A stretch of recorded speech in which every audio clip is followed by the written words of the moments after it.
Hey guys, today we're going to talk about why tech sales. So we're in video 2 of the free mini course, Why Tech Sales. All right, so let's dive right in.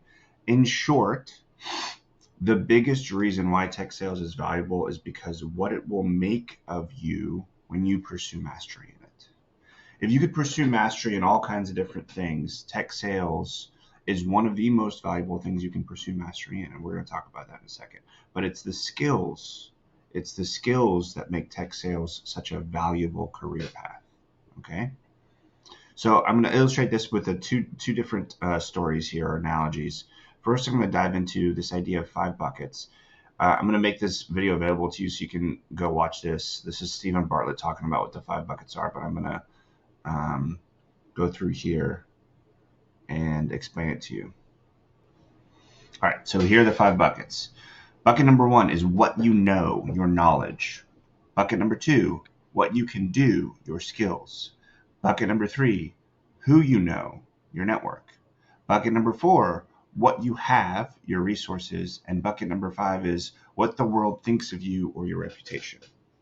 With these 5 buckets and their interconnected relationship in mind, an investment in the first bucket, knowledge, is the highest yielding investment you can make.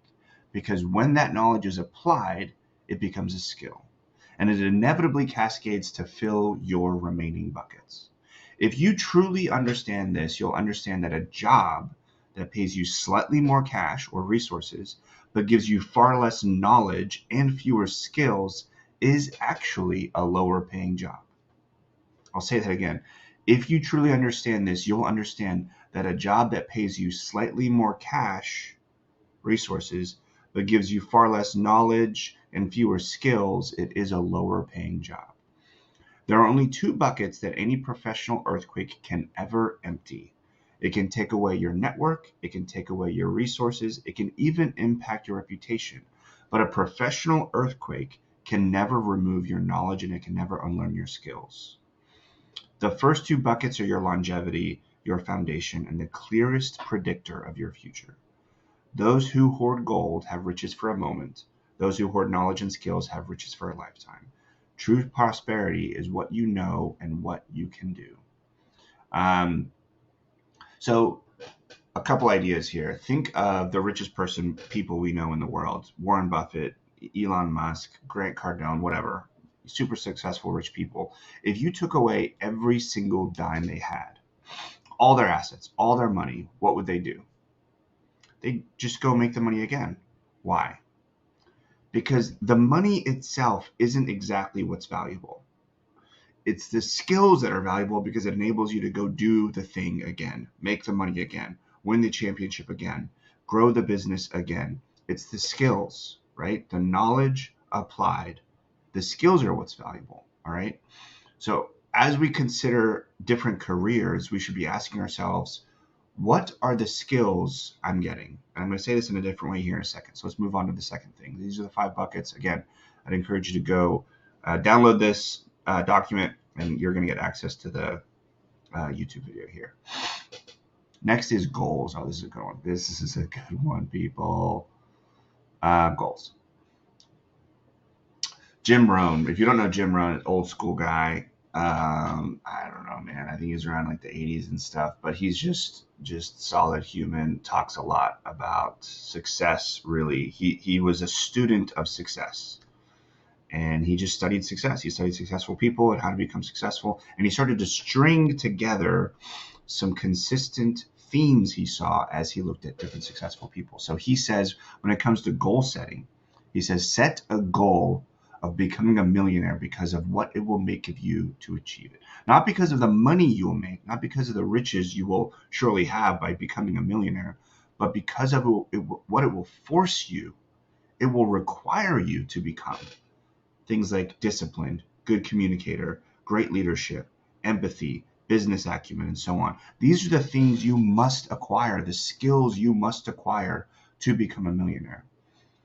He goes on to say things like, the major question to ask when looking for a job is not, what am I getting here? What am I getting out of this job? How much money is it giving me? How many stocks is it giving me? No.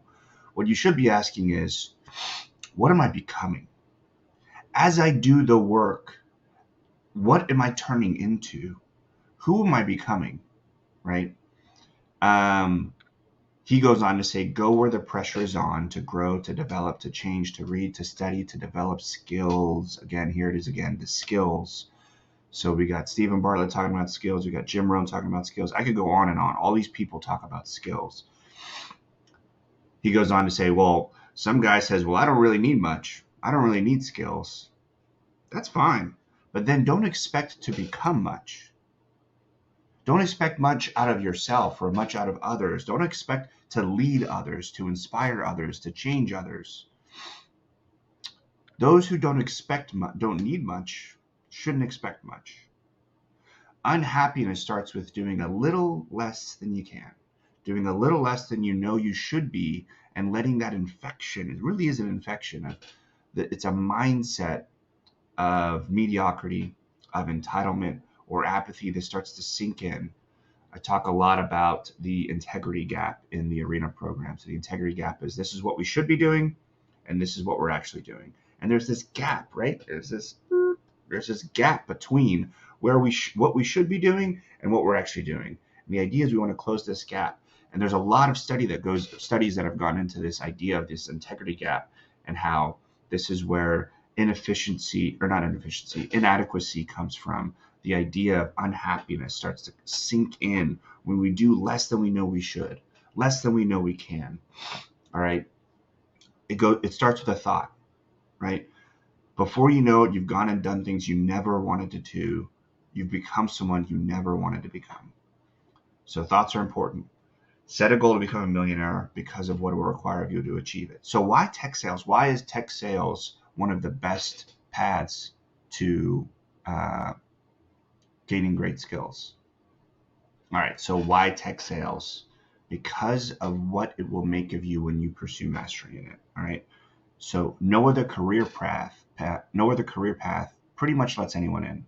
Okay, no other career path has such a high attrition rate, meaning a lot of people fall out of sales, right? No other career path pits you against your peers to compete for greater performance. It's a very competitive environment, right, by design. No other career path puts you in the face of rejection, doubt, and uncertainty as often as sales does, right? I talk a lot about tech sales, but sales in general. Imagine the door-to-door salesman. Mark Cuban talks about his adolescent life and how he would go out and sell, and the rejection he would face. We love what Mark Cuban's become. We love the businessman he's become, and a lot of these other business people we look up to, but we forget where they started. We forget that the new beginnings of sales require you to go through some tough stuff, right? But this is what shapes you and molds you to become an incredible business person, right? An incredible mind that helps others. So no other career path dangles money in front of you like a carrot to perform better. I like this one because it's true. It's true. Sales, they incentivize you to make more money so that you can make more money for the organization, for the company. But that sounds shallow. What's really happening here is what they're saying is, if you become better, we will pay you more, right? It kind of goes back to the Jim Rohn quote. If you focus on your skills, if you focus on your disciplines, if you focus on your prospecting, if you focus on your closing, if you focus on your communication, your tonality, how you present yourself, if you focus on these things, we will reward you. We will reward you. We will pay you much more money. Because if you focus on these things, you will make more sales. You will perform better. You will help the company outperform last quarter or last year and so on. And we will reward you. And there is something special about being rewarded with money.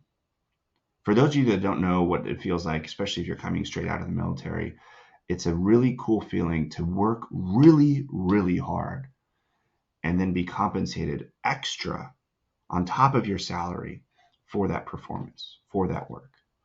No other career path consistently puts the pressure on you to do better. And finally, no other career path produces some of the greatest business minds in the world. If you look at some of the greatest business minds in the world, the vast majority of them started their career in sales. And don't take my word for it, guys. Like, please poke holes all over this. Go Google it. Go look it up. research. I implore you, I invite you to go do your research on sales. But it does allow you and afford you opportunities that many other career paths just simply do not. Okay. All right. So what else? Here's some other practical reasons we talk about. So some other reasons: money. You can just make good money in sales, right? You can make six figures in your first year in tech sales. Not everyone does it, but I've seen it myself firsthand. You can make six figures in tech sales. Top performers can make over $500,000, meaning, 80% or top 20% of people at any company. This is not uncommon, right? Elite performers, top 2%, top 1% are making over $1 million in sales. Average performers still making over 250, 300K in sales, right? So the money is there. The reason why salespeople in tech get paid so much is because it's such a lucrative environment. Warren Buffett has this quote about how important it is to not just row hard in the boat you're in, but to get in the right boat. If you're in the right boat and rowing hard, man, you've got a lot of things going for you. Tech sales is the right boat. If you row hard in the right boat, you're putting yourself in a position for long-term success. Okay. An example of maybe not the best boat, if you're interested in learning more about business and, quite frankly, making a lot of money, maybe don't go row in the boat to become a teacher. Maybe don't go row in the boat to become a public servant. Nothing wrong with those boats, but if your goal is to, quite frankly, make a lot of money, which produces work-life balance, which produces agency, which produces freedom, these are all good things. These things are okay. It's okay to make a lot of money. If that's one of your goals, let's row in the right boat. Okay. Next, work-life balance. Ultimately, when you're an account executive in a sales role, your job is to sell. That's pretty much it. There's a lot that goes into that. I'm not going to go into all the details, but most organizations leave you alone as long as you're hitting your numbers.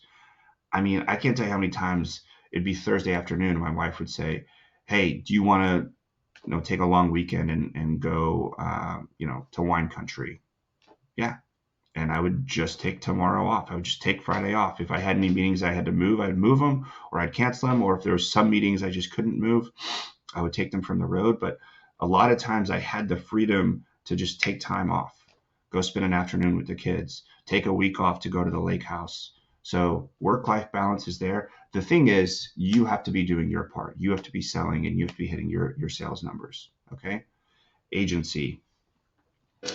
Agency is the ability to choose your own career. A lot of careers have this. I like the tech sales route because there's a lot of people that I talk to that want to be business owners. Quite frankly, they want to become entrepreneurs.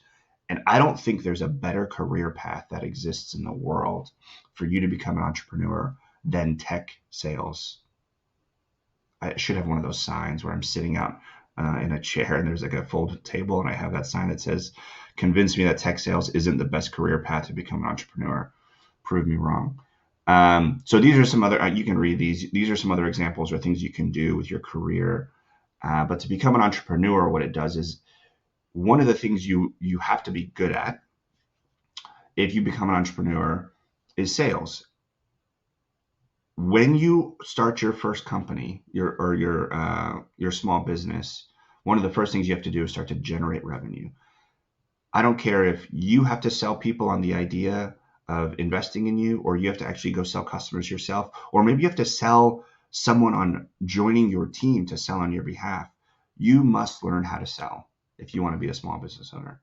There is no better path and no better way to learn how to sell than be in tech sales, because in today's world, technology is taking over.